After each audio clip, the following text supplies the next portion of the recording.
Okay, yo musaza vipi? Meze bite se? Bana ni sawa kabisa. So rero urabona ko umunyuzo wicariye hano hantu nkusaba ko twaganira. Uri kubona ko imbere yawe hari kamera sibyo? Ndabiba. Imbere yawe hari kamera ni ya televiziyo bita Ikamba Rwanda Show. Tugiye twikora utuntu two kugenda twiganirira n'abantu n'abajama, tukaganira nyine tukamenye se ibintu bihagaze gute, tukaganira tukimara irungu. Ubona Kigali ntange tworoye twese tuyirakaranye natwe yadukarana sibyo? Kigali akaze kabisa. So rero ngeri Ikamba sibyo? Nitwa Kamba ndi gukorera ku Ikamba Rwanda Show. Kini kiganiro tugira cyiswe story time. Gihe cyo kuganira tugatebya tugaseka ukurakara tukaraka ariko ntiturwane sibyo? Okay. Yes. Rero mwitwa bande tubanze twibwira abantu badukurikiye. Bo ye banyita Gisubizo Eric. Gisubizo Eric. Yes. Gisubizo Eric uri kavukira Kigali? Waturutse he? Rusizi. Ku Nkombo. Ubu agaca gwa ka fresh rakazi. Cyane rwose. Waturutse Rusizi. Gisubizo Eric waturutse Rusizi. Ufite imyaka ingahe? Bo ufite imyaka 20. Akeri kuri igisaza wabyemeye mwana. Oya. Oya ko aho ngaho mba nebye. Sibyo? Okay, Gisubizo Eric afite imyaka 20. Gisubizo Eric afite umwana. Oya. Cyari umusiribateri kabisa. Uracyari umusiribateri. Okay. Uri hano I Kigali ngusanze wicara n'ubundi kubera icyo uri hano. Naje mu mujyi wa Kigali nyine mbuye Rusizi. Cyakora ko nabona ubuzima. Uje kureba ko wabona ubuzima. Ariko uri kububona. Ni gakeya nyine kugenda gakeya. Ubu nk'ubu gutya nyine twicara ngaha. Twaje gushaka akazi kwa kabuze. Yego. Ubu gutya nyine nuko ikintu umuntu akora nyine akapfa kwitembera nta kintu cyari. Eric urashaka nk'akahe kazi? Akazi se? Akazi kose umuntu yabona yagakora ko byose n'ubuzima. Akazi umuntu yagakora byose n'ubuzima. Byose n'ubuzima umuntu yabari gushaka. Nkuko nakubwiye rero hano turi mu kiganiro bita story time. Cyo kwiganirira nk'abantu b'abajama tukirinda ama stress tukiganirira kabisa. Sibyo? Eric ni umusore w'imyaka 20. Sibyo? Eric ndashaka kumenya Eric ikintu cya mbere cyagutunguye ku imyaka 20 umaze muri iyi si. Yaba kuva mu bwana ikintu cya mbere cyagutunguka avuga ati kabisa hano ndikanze ibintu birantunguye. Ibintu bingubise hasi. Ndashaka kumenya icyo kintu. Icyo kintu umenya ni ubuzima bw'i Kigali gusa. Kuko utekereje ko ibyo waba ubona I Rusizi uri kumwe n'ababyeyi sibyo? Iyo ugeze ahandi hantu nyine mutari kumwe uri kwifundira ubuzima nyine ubona bitandukanye. I Kigali haragutunguye cyane. Kuvagera I Kigali hari umuntu wari wakwiba? Oya, naburanye bari. Nangira kwakira rero. Oya. Bitewe nyine n'ibyo bintu uba ukeneye kuba uri gushaka mu gihe utaburi kubibona. Warebye filme bita I Kigali si ikigoma? Kigali oya. Yabanzovu nzova besha umuntu ngo indege igonganye na volomoteri hano imbere. Goreka ngo azana nkubikire mu mafaranga. Nuko byumva nyine. Okay, utaragera muri Kigali. Kigali wowe yumvaga gute ubundi? Kigali nyine numvaga ko umuntu wese uri I Kigali hari umuntu wagezeyo kabisa. Kandi wasanze ari twe twakubise. Numva ewana. Wumva nguje kuyoragura amafaranga cyane rwose. Shayeri hagarara ubone rero wavuye mu cyaro wanze kurya ibihiye. Ariko nyine byose nyine ubwo utazamutse nyine ngo ugera ahantu ubuzima bwukarange nta kintu wamenya. Wumvaga ko I Kigali nawe se hari umuntu ngiye nigeze kubwira ko ntuye I Kigali narindi za Rusumo ku mpaka wa Tanzania. Mubwira ko ntuye I Kigali ahitambaza ngese nawe ufite itaje. Nawe wumvaga ko I Kigali haba amataje gusa. Cyane rwose umve. Ahubwo se ubwo niyo uri aha ngaha ina sibyo? Nubwo se ugamenye ngeze I Kigali ubwamire mpageze ariko ikintu cyo nabonye ku bantu bepfiriya mu byaro umva ko umuntu wese uri I Kigali kaba yarafatishije. Nese Eric ko wumva mu rugo muri abana bangahe? Turi abana batatu. Mufite papa na mama? Ababyeyi bombi ndabafite. Ababyeyi bombi bafite. Bazi ko umuhungu wabo ari he? Ari I Kigali. Ariko kandi nabo bazi ko umuntu wese uri I Kigali aba yaragafashe. Bazi ko ari mu kazi kabisa. Iyo baguhamagaye bazi ko uri I Kigali Eric uri umuryaka ariho. Eric bigenda gute? None se ikibazo sibyo? Ntabwo wabahamagara babwira ati ngemeze nabi sibyo? Ugomba kwicecekera. Ugomba kubereka nyine kuri feya nyine komeza neza mu mujyi sibyo? Ntabwo ubuzima bwose ko wabocamo nabwo ko wahita. Okay, urabona iyo utashye mu cyaro wambaye ubakoze uko ushoboka kwambara agakweto keza. Ukunda kwambara Air Force? Cyane rwose nyirundamo. Uyirundamo ya Air Force y'amata y'inshyushyu. Bakakubona akavatunguje amavuye ahantu hari ibyo kabisa. Bwana ukajya gusenga ku cyumweru. Twadukobwa noneho twadukobwa tukakubona umwana bita Eric avuye I Kigali akavuga ati yewe naragafashe umwana ni boga ari kabisa. Ebana kumugezi ujya kuvoma Kuvoma. ese ko hari ibintu njya numva mu bantu baturutse mu byaro waragakungu kajya kabera ku mugezi ku mugezi mukagenda mu masaha ya 11 mukagorobya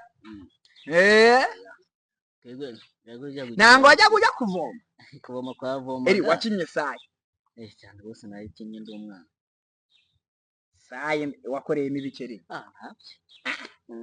ariko Erike ko nakubonye none se urandebye mbona nyine nk'umuntu ufite ibintu mana arakuriye muri saye wapi akurkiya umuntu wese ushobora kubona sibyo siko wata kuva ati ibyo byose abijyamo sibyo gutya nanjye ushobora kumva akavuga ati uyu musore kuko twatanye ukambwira ati kamaze ufite umwana wabimenye munsi wabimbonye nabonye uri igisuma yego se mbaneze nyine uva nkubwira sibyo umuntu wese ushobora kubona gutya siko wenda cyangwa umuntu ushobora kuba wabimukikira akora ko ashobora kuba ariko ari sibyo ariko ashobora kuba nabitinya kabisa atinya ibiki atinya nyine abo bakobwa wenda ushobora kuba Erike muri saye nigeze nkubwiramo abakobwa Erike birangiye yivuyemo kabisa ese uwo mwana wamugira umukuye kuki okay Erike reka nkubaze warurwanye kera ukiri umwana hari umuntu wiyeze ugukubita akaguhamya ukavuga ati uyu muntu aranyemeje nawe ntabwo aravuga ati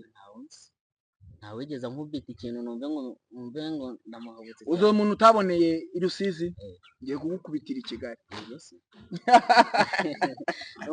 eri ubuse barambutse shaye imipaka ingana gutyo kaza gukubitirwa i Kigali we ntabwo uzakubita ariko urumva n'urwego nk'utu biba byari ubwana urwego turimo no kwihigira amafaranga n'amahoro sibyo Erike rero akandi kabazo ngenda kubaza sibyo uranyihanganira nkoze ibibazo byinshi kugira ngo tubashe kumarirunga abantu baba badukurikiye sibyo Erike ikintu cya mbere cyagushimishije mu buzima iki mu buzima se ibintu binshimisha cyane cyagushimishije ukavuga ati iki kintu kimbaho ndishimye no munsi kabisa bitabari cyagiye utoragura senyese ikintu cyashimishije ngiye nuko ndi kumwe n'ababyeyi banjye sibyo nuko nyine reka kwikomeza cyane hari akantu kakoye nk'umujama ngiye kanguye nk'akantu kigeze kunshimisha bya hatari sibyo ngiye akantu kigeze kunshimisha bya hatari ari kuboro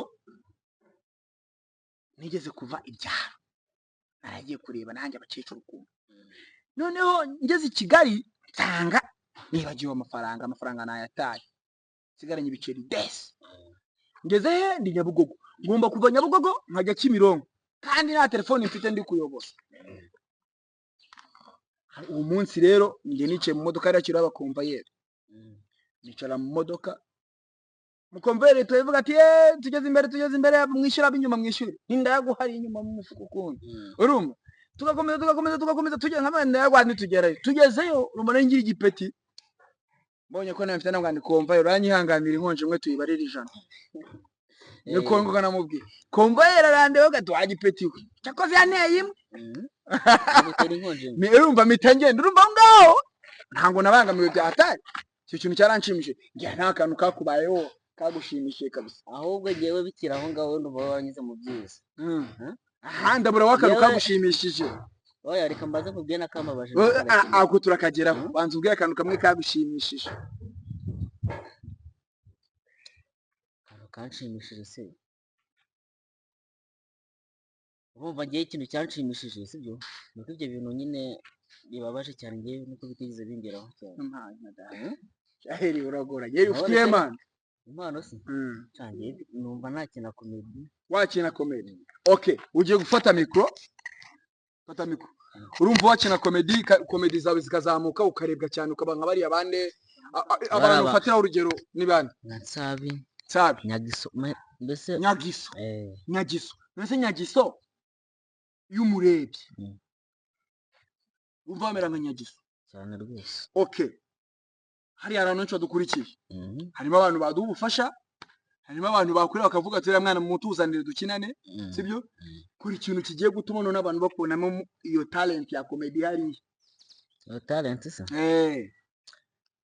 Bo iyo bibaye byiza sibyo wenda dufite nk'undi muntu turi gukinana twegeranye ibyo ntabwo byaba ari sawa. ubwo se urumva udatsinzwe utarari Oya ntabwo gutyo ntabwo ari ugutsindwa sibyo kuko bariya bose nabo n'ibintu bakina si babanza bakabirepeta se bakabanza bakabyiga. Oya nibyo erekana ko ufite tara ni agateste gatoya ni akazana ari karasete. oya ubusharike nimba bavuga ngo kintu ukahita ugira isoni. oya nta soni nyinshi hariya namwe ntashidikanya ko iyi video Nyakisa azayibona n'abakiramani bazayibona n'aba Nsaba bose uvuga. Ndagira ngo uhe impamvu Nsabi yo kuzaguhamagara akakuzamamagara njyewe nimero zagera zifite akambaza ati ndashaka umwana biterike. bo tumwe bene cyangwa nkuko namwiganyemo mu mvugo ziwe sibyo. Okay aha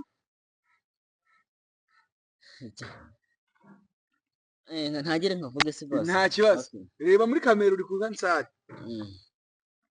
bo hari utuntu tumwe nyine ashobora kuba namwiganyaho byo gusaba nyine nk'amafaranga nyine akavuga ati meza amafaranga ganje naganjye bo nyine cyakora ibintu ntamushoboraho ni kwa kundi ko komeza yiriza kwiwe nyine komera wakora ibyo ushoboye ibyo ntashoboye ariko nyine bimwe na bimwe nyine namwiganya kabisa. Mwigane nyine akoze wambwiye gutangire nakubwiye ntitangire none Rike aho gutangira uri kwisobanura buri kanya. Ariko no kwisobanura nabyo nibyo yamari oya no kwisobanura nabyo nibyo sibyo. eri kwigana Nsabi biranze birakunaniye sibyo. None se ubu Nsabi ko tubwiye kuri umukomediye abantu ari ntekereje ntumuvandimwe turebe ko ari ibikundo Nsabi yamuhamagara akaba ari nta kintu umweretse turabigenza gute. Oya kubera ko abari nko mu bintu by'intangiriro simba nakabimenyereye sibyo. Simba nakabimenyereye abari nko mitangiro umuntu ashaka nyine kuba yatangira. Muri make ushaka kwiga comedy na ushaka gukina comedy. Ndashaka kwiga no kubikina nyine byose. Uzabikina nyuma yo kwiga. Okay Eric wigeze wiba nko mu rugo nko kwibikijumba. Cyane byose bakoramo da. Iyo wibaga ikijumba kiriraga he? Wumva waragifataga nyine ukagikora nko mu nkono ukakubita ubufuka kujya muri wese naho baraharira ariko da. Ya byose batanagufata nyine ukitsimba aho ngaho nyine ukatanga. Okay Eric rero so urumva turaganiriye sibyo. Ubona ko ndumuje nanjye nta ngundi umuntu w'umupapa ukanganye byatari ku buryo tutaganira nk'urubyiruko sibyo. Urabona ko warabonye ko Kigali nabwo utasanze hose ari amataje. Urabona ko Kigali turi gutera imbere ujye ubona n'abazungu benshi cyane. Nanjye ndi umuzungu buriya nuko ibintu byakomeje kugorana nkagenda mbagakara. Urangiye nari umuzungu kera urumva.